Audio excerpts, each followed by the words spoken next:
Wacana pengurangan kuota jemaah haji Indonesia pada musim haji 1447 Hijriah atau 2026 kembali mencuat. Kepala Badan Penyelenggara Haji, BP Haji, Muhammad Irfan Yusuf atau yang akrab disapa Gus Irfan, mengungkapkan bahwa saat ini tengah dilakukan negosiasi dengan pemerintah Arab Saudi terkait hal tersebut. Ada wacana pengurangan kuota hingga 50% oleh pihak Saudi. Saat ini kami sedang melakukan negosiasi, ujar Gus Irfan dalam keterangan pers yang diterima Kompas.com, Selasa, 10 Juni 2025. Pernyataan tersebut disampaikan Gus Irfan usai pertemuan dengan Deputi Menteri Haji Arab Saudi di Jeddah.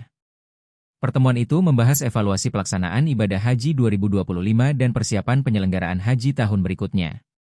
Mengapa kuota haji Indonesia terancam dikurangi? Hingga kini, kuota resmi haji Indonesia untuk tahun 2026 belum ditetapkan oleh Kementerian Haji Arab Saudi. Biasanya, angka kuota baru akan diberikan segera setelah musim haji berakhir.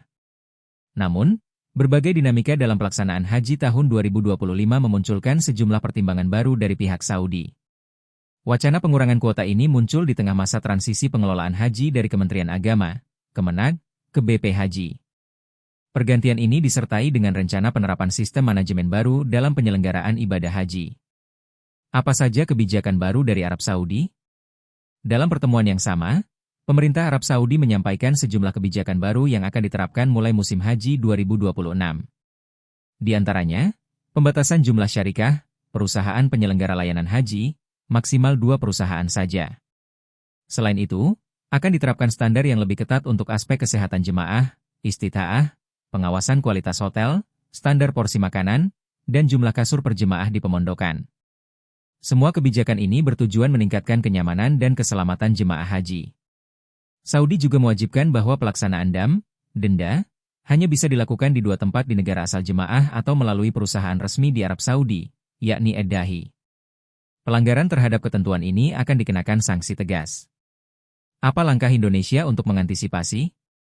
BP Haji menyatakan akan membentuk satuan tugas bersama Arab Saudi guna memastikan kesiapan dan validitas data jemaah haji. Kolaborasi ini akan menyentuh banyak aspek, mulai dari kesehatan, transportasi, hingga akomodasi di Arafah, Musdalifah, dan Mina. Karena manajemen haji untuk tahun depan akan beralih dari Kementerian Agama ke BP Haji, dan akan ada sistem manajemen baru yang kami sampaikan, jelas Gus Irfan. Menurut dia, kerjasama ini penting agar Indonesia tetap dapat memberangkatkan jemaah secara optimal, meski dalam tekanan pengurangan kuota dan penerapan standar baru dari pemerintah Arab Saudi. Download Tribun X sekarang, menghadirkan lokal menjadi Indonesia.